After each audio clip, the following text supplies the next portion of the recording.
Welcome student. Today we discuss the short examples.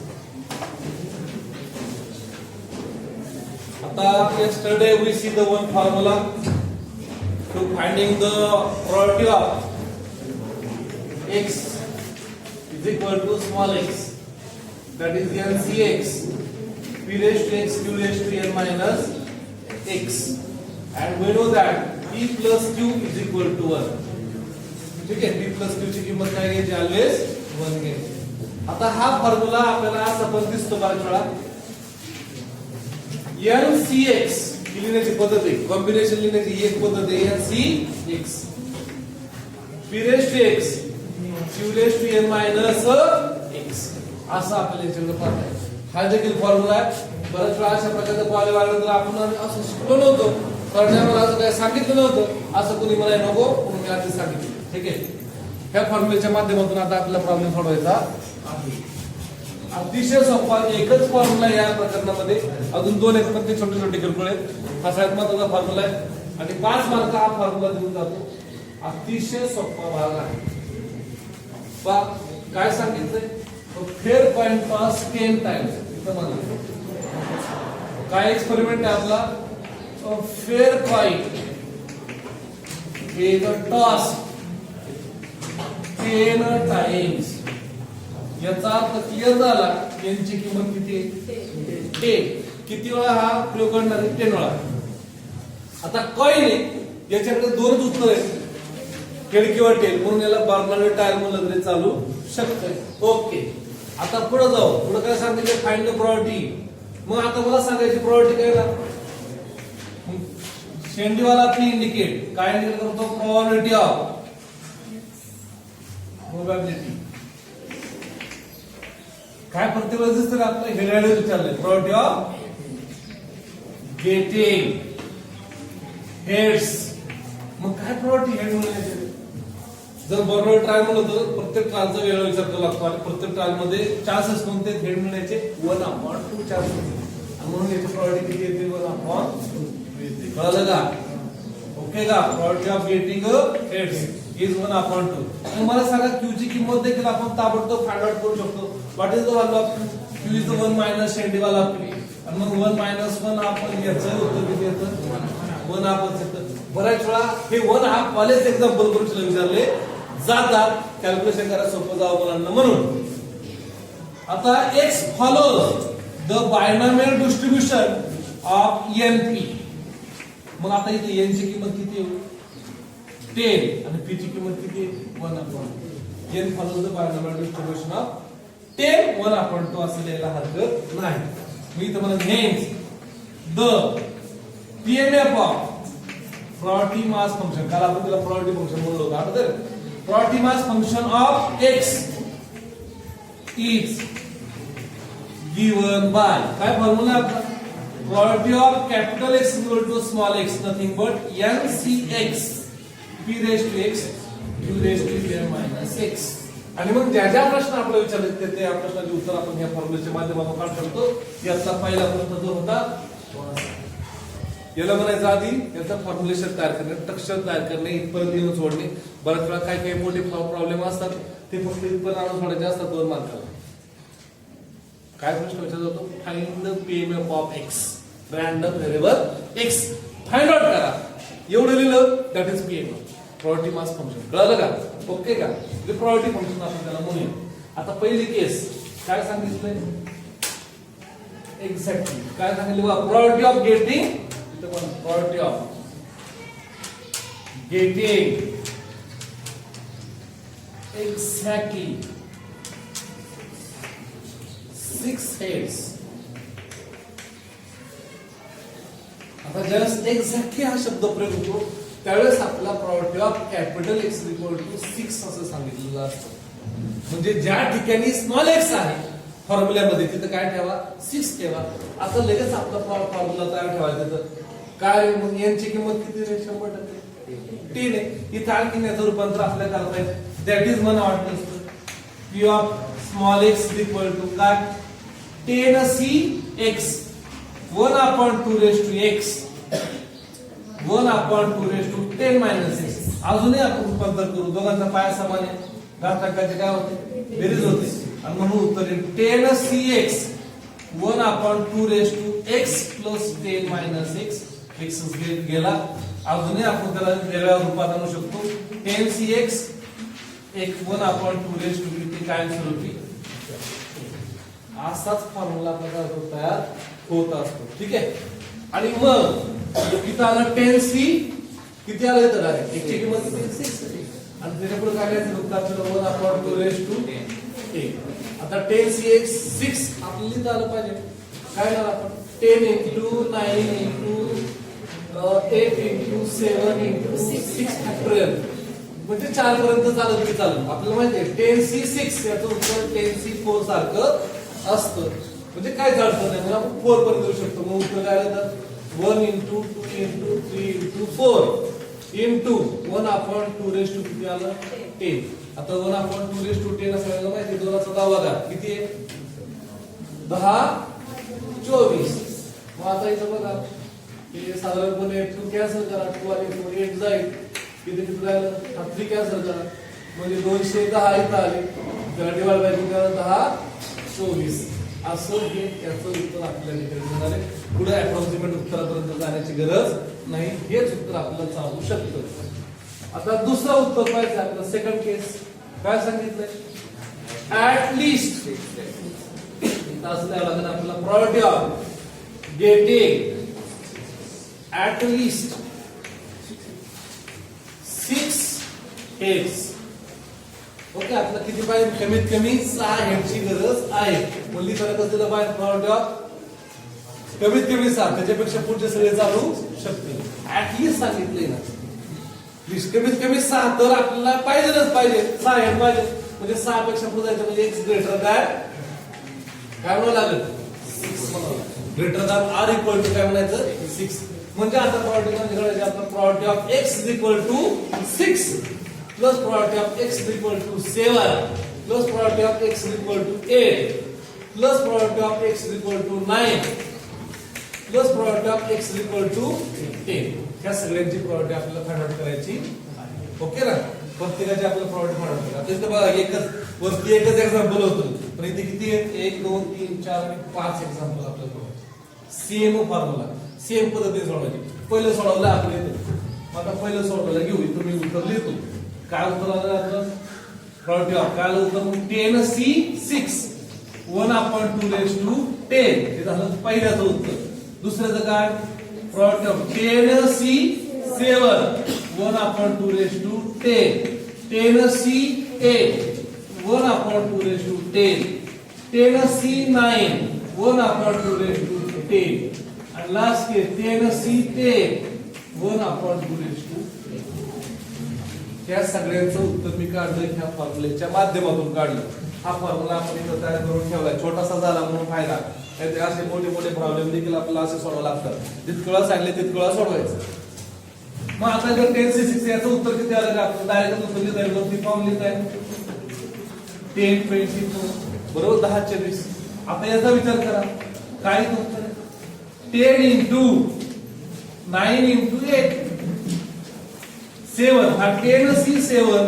हा नेहमी 10c3 सारखा असतो असे एक प्रॉपर्टी आपण कॉम्बिनेशन मध्ये पाहिलेली डिवाइड बाय 1 into 2 into 3 इथं काय आलं 1/10 24 हे प्रत्येक वेळेस सेम असणार इकडे या पुढे इथं आलं 8 सॉरी 10 into 9 1 into 2 1/10 24 नेक्स्ट फक्त 10 upon 1 1/10 24 लास्ट केस 1 into 1/10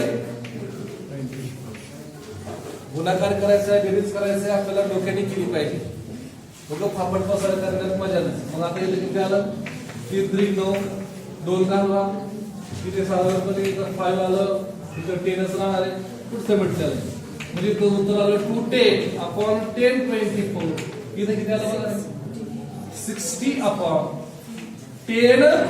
24 लास्ट पुढे 45/10 24 त्याच्या पुढे 10/10 24 पुढे 1/10 24 आता मला भाग देता येत होता पण मी मुद्दामून दिलेला नाही तुम्ही समजा एखादं उत्तर असेल दोन्ही भाग जात असेल तर तुम्ही देऊ शकता पण असं जर असेल अनेक उत्तर आपल्याला यायचे असेल तर सेम सेम छेद ठेवा, जेणेकरून बेरीज वजाबाकी करताना फारशी अडचण होणार नाही. हे समजा दोन्ही भाग दिला असतं किती उत्तर आलं असतं?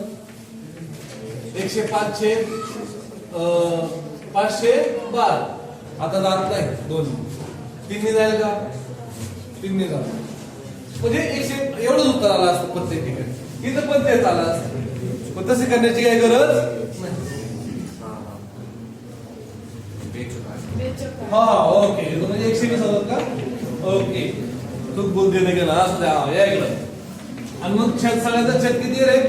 सारखंच आहे. मग आता यांची आपली बेरीज करताय, काय बेरीज होईल साधारण? मग तुझे लिहिले आहे त्याच्यामुळे तुम्हाला 386. आता याला आपण दोन्ही भाग देऊ शकतो, 193 छेद 800. आणि अजून पुढे देता येईल का? नाही, राहू दे एवढं. नाही म्हणलं तर आपण काही जास्त पुढे जायची गरज नाही. ठीक आहे. आता तिसरा प्रॉब्लेम सांगितला आहे. तिसरा प्रॉब्लेम आहे, इकडचा भाग मी पुसून टाकतो. तिसरा प्रॉब्लेम याच्यात आपल्याला पाहायचा आहे. तिसरा आकडा काय सांगितले? प्रोबॅबिलिटी ऑफ गेटिंग काय ऍट मोस्ट 6x. आता बघा ऍट मोस्ट 6x सांगितलं म्हणजे काय सांगितलं? जास्तीत जास्त 6 हेड दिसले पाहिजे. अलीकडचे सगळे चालतील पण पलीकडचे नको. एक पण जास्तीत जास्त किती दिसले पाहिजे? 6 हेड. मग काय विचारलं? Problem x is than or equal to 6. आता याला सोडवण्याचे दोन मार्ग आपल्याला उपलब्ध आहे.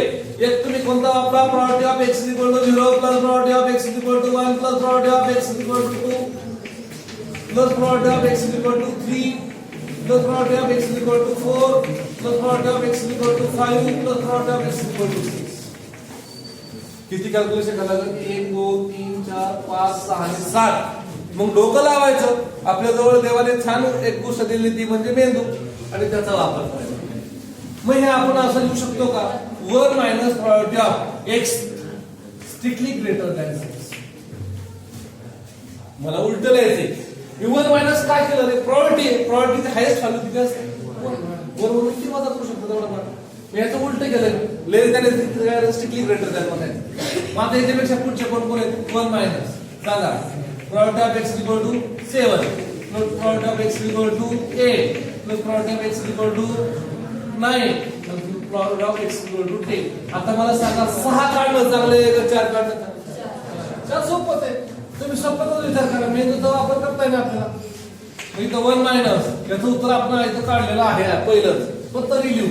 10c 7 1/2 raised to 10 10c 8 1/2 raised to 10 10c 9 1/2 raised to 10 आणि 10c 10 1/2 raised to 10. चौघांचं उत्तर झालंय. आता योगायोगाने आपण त्याची किमती अगोदर काढून ठेवल्या. त्याची किंमत किती आली आपले? हे पहिलं बघा फक्त सांगा. 120 छेद 10 24 त्याच्यानंतर 45 छेद 10 24 10 छेद 10 24 1 छेद 10 24. करा कॅल्क्युलेशन. 1 मायनस 176. आता हे वजा करा 10 24 मधून. 10 24 वजा 176 छेद 10 24. करा कॅल्क्युलेशन. 8 88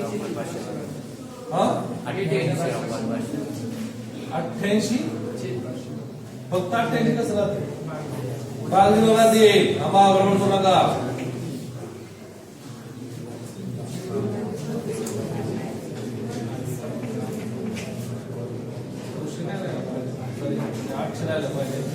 दहा 24 मग 2 ने भाग देऊ आपल्याला. 2 ने किती झालं?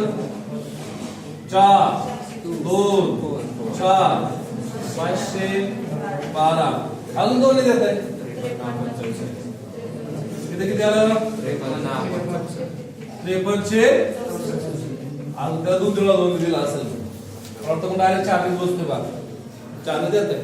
4 1 4 आणि 4 असेल नाही नाही खाली 4 ने बसत नाही बसत 4. Okay.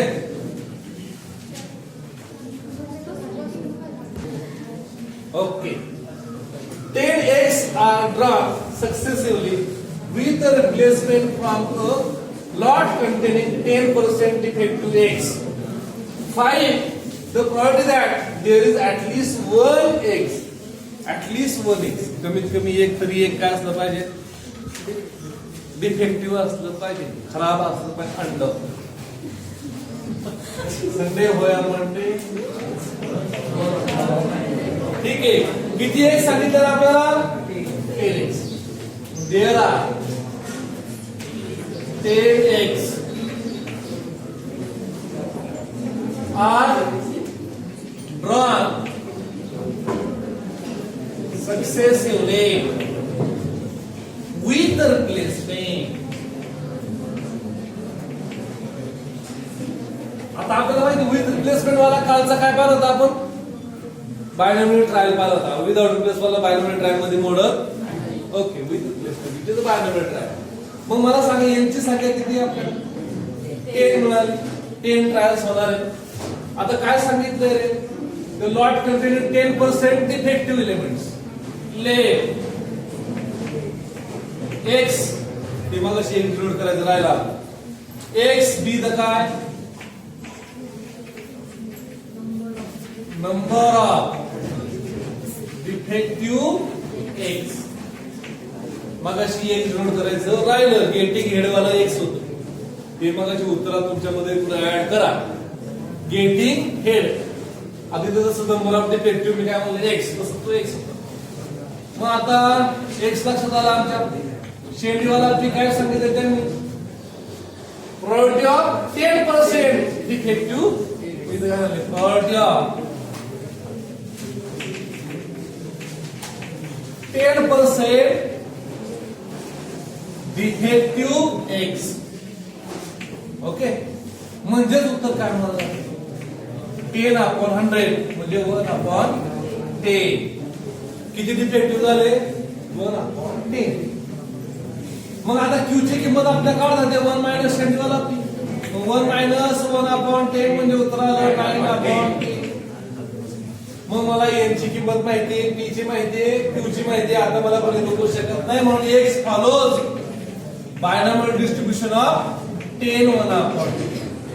And hence the PMF of random variable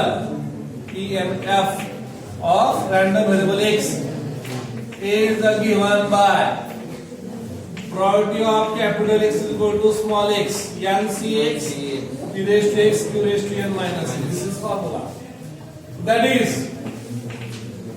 standard form मध्ये रूपांतर करायचं. probability of small x यांची किंमत 10 आहे. x चा तपास नाही. शेंडीवाला p ची किंमत 1/10 आहे. रेस टू किती x? इथं 9/10 रेस टू किती? 10 minus. This is our standard PMF. इथं फॉर्म्युला आहे. इथं आपल्याला हवाय तो मिळाला. मग आता सांगितलंय काय? प्रोबॅबिलिटी ऑफ काय सांगितलं रे? at least there is at least one defective x. इथं बघा at least one defective x. आता याचं मला मिनिंग बरोबर लिहिता आलं पाहिजे. विधानाचं meaning at most, at least हे विधान आपल्याला आलं. ऍट मोस्ट म्हणजे काय? जास्तीत जास्त त्या व्हॅल्यू पर्यंत. आणि ऍट लिस्ट याचा अर्थ काय? त्या व्हॅल्यू पेक्षा जास्त, दिलेल्या व्हॅल्यू पेक्षा जास्त. किती पण तुम्ही विचार करा. जायच्या जाय पण डिफेक्ट पण इथपासून इथपर्यंत. मग ऍट लिस्टचा अर्थ आम्हाला हे ज्याचा मिनिंग कळलं का तुम्ही उत्तर बरोबर लिहिणार. प्रोबॅबिलिटी ऑफ काय? X greater than. मग आपण याचं उत्तर मगाशी असं लिहिलं होतं आपण. Probability of x greater than 6 लिहिताना कसं लिहिताना माहितीये का? 1 minus probability of x strictly less than 6. उलट होतं ना. मगाशी असं होतं. आता त्याच्या ऍट मोस्ट असं रूपांतर केलं म्हणून आपण लिहिताना असं लिहिलं. कसं पण करताय उलट पाडलं. मग याचं रूपांतर मी असं केलं चालेल 1 minus probability of x strictly less than 1. Greater than 1 म्हणले रे. 1 पेक्षा प्लस रे मोजा. 1 पेक्षा 1 मोजा लागेल 2 3 4 5 9 टोटल नंबर ऑफ 10 कॅल्क्युलेशन आपल्याला. मग सोपं कोणतं आहे? त्यापेक्षा कमी मोजा. एकच कॅल्क्युलेशन करायचं. 1 minus product of X is equal to फक्त याच्यापेक्षा लहान कोण आहे? 0. एक डिफेक्टिव्ह नाही. आपण ऍटलीस्ट वन डिफेक्टिव्ह पाहिजे तर एक डिफेक्टिव्ह नाही काढून टाकले की कमीत कमी एक तरी डिफेक्टिव्ह सापडणार. मग चाल मग आता 1 मायनस त्याचं उत्तर कसं देता म्हणायचं 10c 0 ची किंमत किती आहे 0 आहे. चला पुढं 1/10 raised to 0 आणि 9/10 raised to 10 minus 0 झाला 1 मायनस याचं उत्तर येतं 1 10c 0 चं उत्तर 1 याचं उत्तर 1 इथं आलं 9 raised to 10 upon total. Okay आणि मग इथं काय करायचं 1 minus 9 raised to 10 upon 10 raised to 10 एवढं कॅल्क्युलेशन तुम्हाला करावं लागेल. झालं का आता पहिला नावाचा वर्ग परिणाम माहिती फार तर फार गरज सांगू शकतो 10 वागा सांगायचं मला आवड झाला. एवढं कॅल्क्युलेशन आपल्याला बाय युजिंग लॉग टेबलच्या माध्यमातून करता येईल. ठीक आहे पुस्तकात एवढं उत्तर दिलं असं ना. So we discussed another theoretical part is mean and variance. म्हणजे एक्सपेक्टेड व्हॅल्यू आणि व्हेरियन्स आपल्याला फाइंड करायचे इन बायनॉमियल डिस्ट्रीब्युशन. आता याच्या पाठीमागच्या प्रकरणामध्ये आपण मीनचा फॉर्म्युला पाहिला होता. तो कसा होता रे समेशन xi व्हेरियन्स कसा होता xi summation xi² pi - x bracket square हा फॉर्म्युला होता.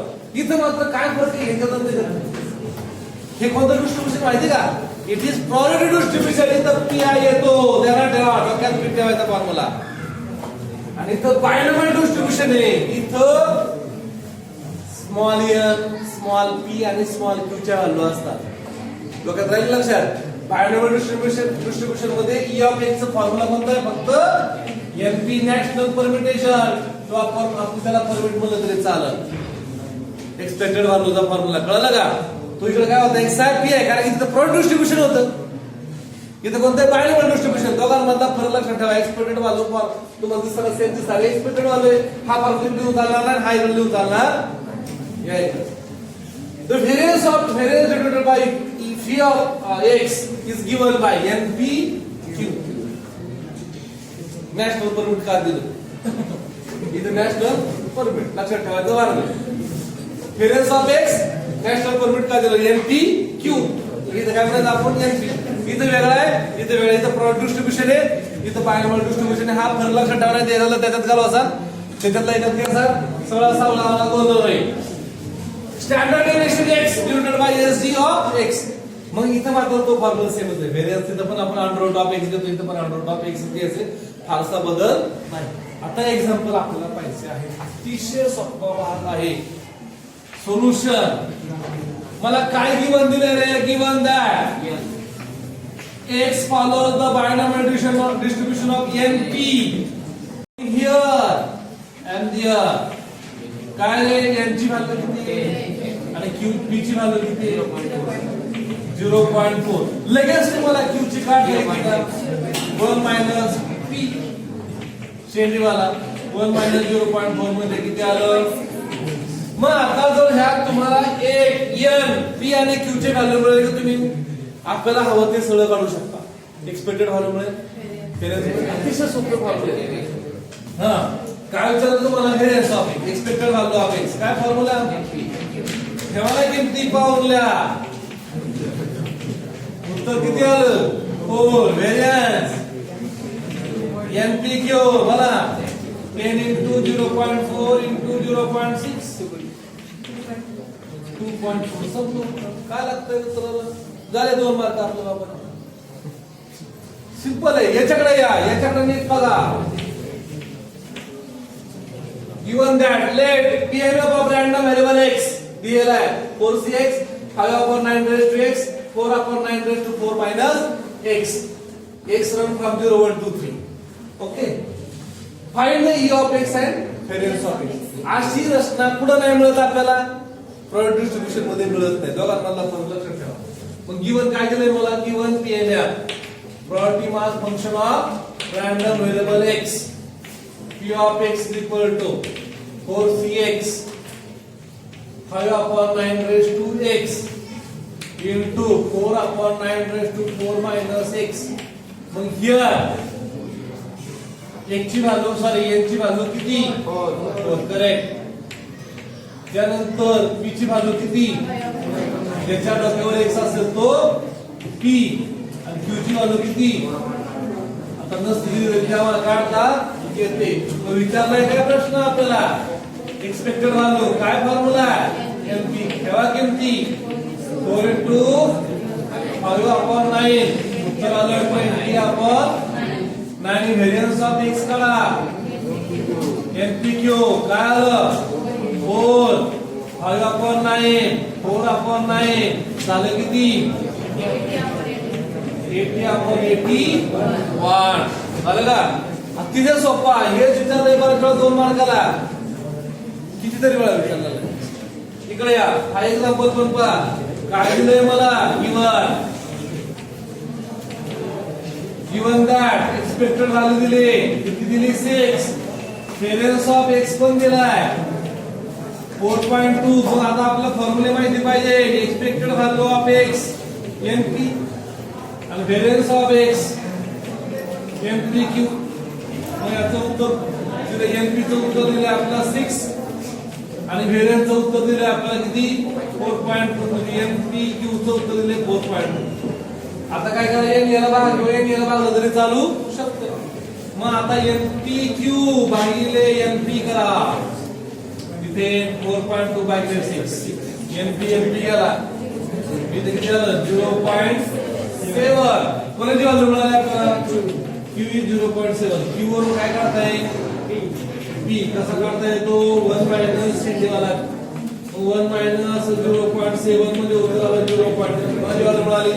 एकदा का पी ची व्हॅल्यू मिळाली का तुम्हाला हे फाइंड आउट करताय. एनपी मध्ये पी ची व्हॅल्यू ठेवा. पी ची व्हॅल्यू किती 0.3 into n is equal to 6. याला इकडे पाठवा भागिले म्हणून जाईल. n is equal to 6/0.3. काय उत्तर येईल दोघांना आधी काय करा 10 ने गुणा. मग उत्तर किती आलं 20. म्हणजे n ची व्हॅल्यू किती मिळाली आपल्याला 20. p ची मिळाली q ची मिळाली. त्या सगळ्या व्हॅल्यू आपल्याला मिळतात. हे एक्झाम्पल बऱ्याच वेळा परीक्षेला विचारलंय एनपीक्यू च्या किमती काढण्यासाठी. ओके ठीक आहे.